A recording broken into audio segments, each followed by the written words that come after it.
listening to the WRAL Daily Download. I'm Elizabeth Holmes.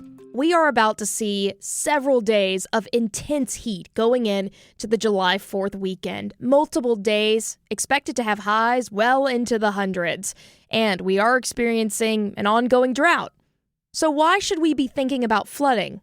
Our meteorologists here think that it should be at top of mind. And WRAL Meteorologist Chris Michaels tells us why. Chris, we are talking about flooding.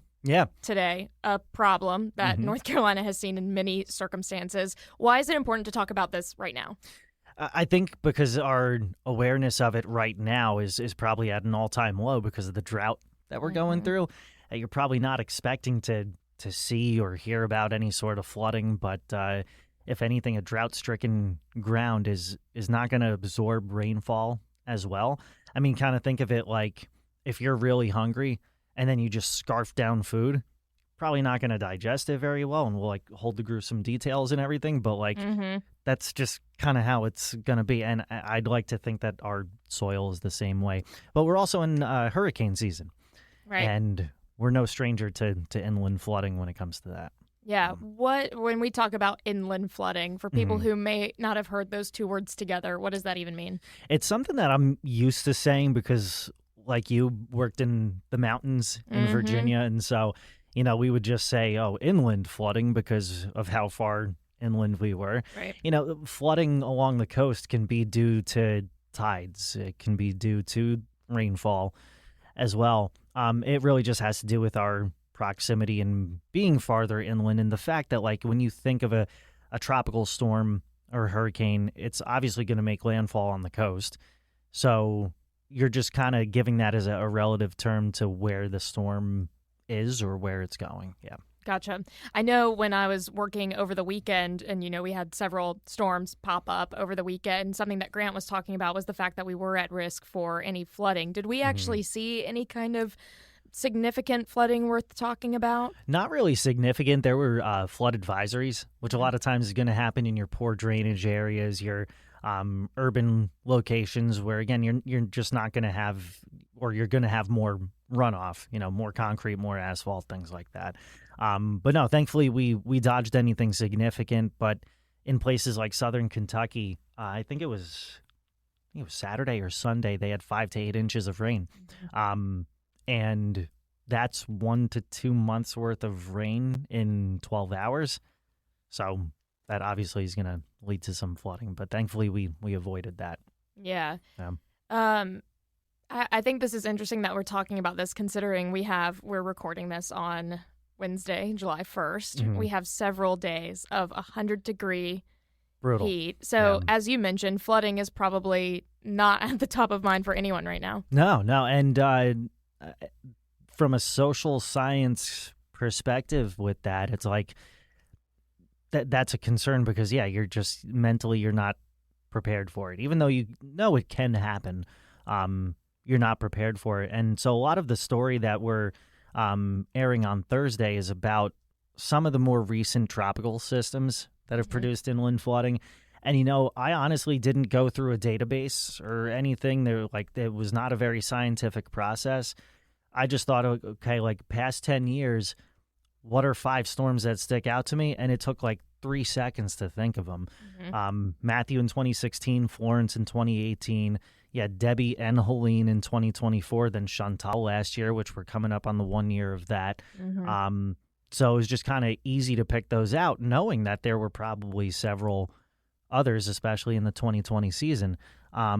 So the whole idea with that is because, we could air a story that's talking about here's what Florence did, here's what Matthew did, here's what floodwater, not to say that it looks the same and behaves the exact same way, but I didn't want to just regurgitate stats on that. So what we did is looked into flood insurance and where North Carolina ranks across the country, and then specifically which counties are properly insured.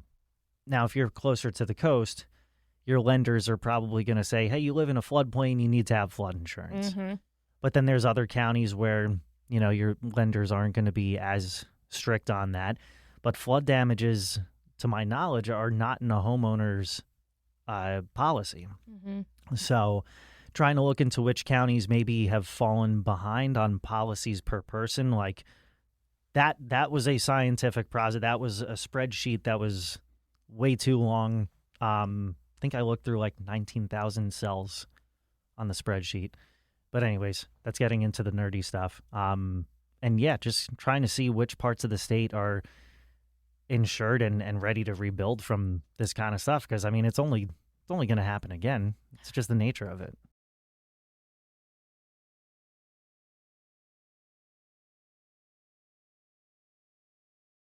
I guess the nitty gritty of the science and of the data being pulled, I guess the big question is, are more localities in North Carolina now having to reevaluate their flood insurance? And are people who maybe never thought that they were going to even be in a flood risk zone, are they now being told, hey, now you need to have flood insurance? And I think the interesting thing, and I'm glad you brought that up, because one of the things we mentioned in this piece is that in the mountains, you actually notice a pretty good number of like policies per person.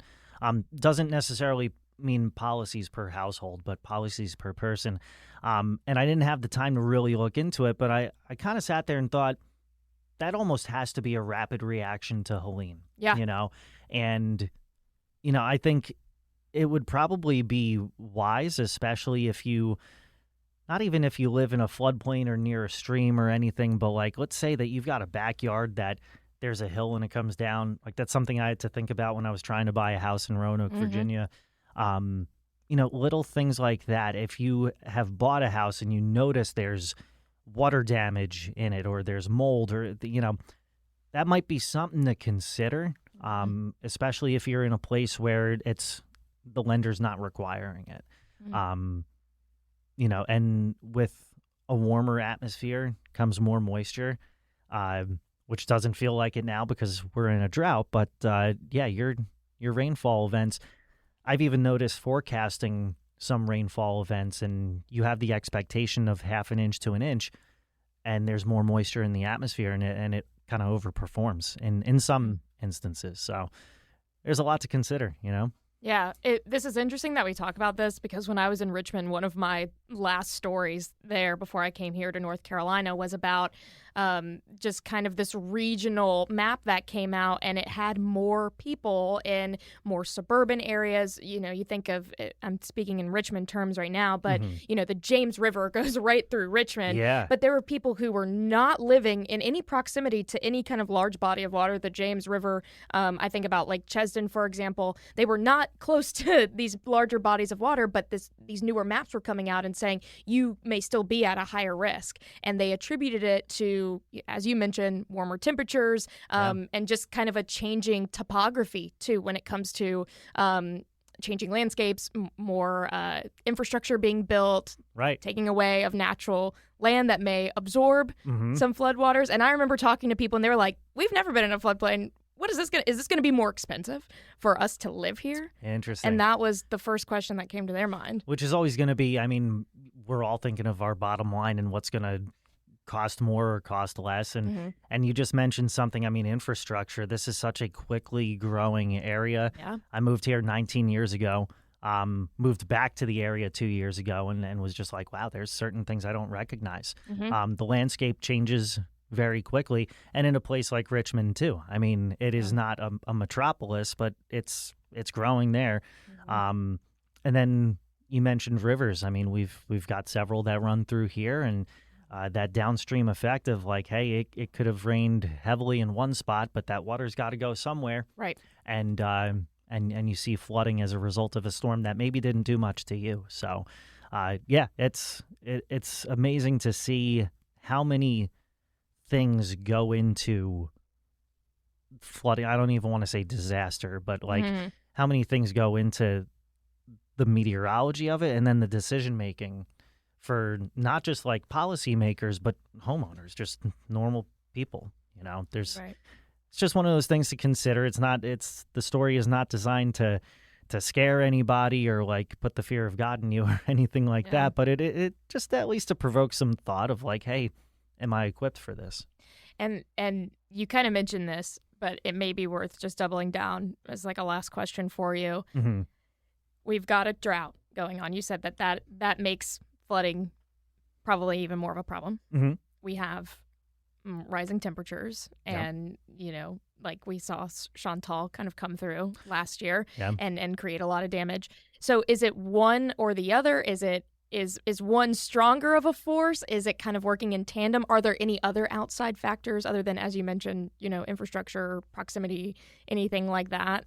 I would say, the stronger force for a longer period of time is going to be the rise in temperatures, the rise in humidity levels. And I'm just talking about, hey, we're heading into summertime. I'm not even talking about long-term kind of stuff for like over the last few decades. It's just we're in July, we're in August. It's hot, it's humid. The atmosphere has more juice to work with to produce these storms. And a lot of times you don't have the wind that you would have in the fall and spring to guide these storms. So they sit and they pour over one location. Chantal's a perfect example. Chapel Hill, Durham, Roxborough, getting, I forget how many inches of rain from that. And then in Wake County, it was like, there was some heavy rain, but not a big deal. It was just very localized. So there's that. The drought is one of those factors. But then, as we start to head late summer into the fall, looking at global scale stuff, the El Nino, which we talk about every few years, that will likely mean a more active storm track in the southern U.S. Doesn't always overproduce rain, but there are 3 years. I'm trying to think.